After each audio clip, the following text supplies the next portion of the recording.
Number 7, BIR Tax Identification Number or TIN number.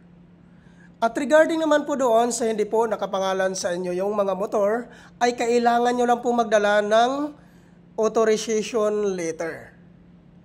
At hingian nyo po ng one valid government IDC owner, ipotocopy nyo po at papirmahin nyo po ng 3 beses.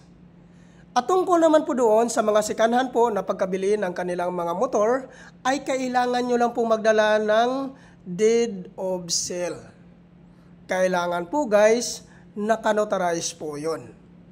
Yan po ang mga requirements na kailangan po nating i-prepare before po tayo pumunta sa MOVEit training facility po. At ang kagandahan po dito guys, pag once ma-activate ka po dito sa Non-Proto Pro License Upgrade Caravan, ay maabil mo po ang mga freebies po na binibigay po dito ni MOVEit. Ano po ba ito ang freebies na binibigay po dito ni MOVEit?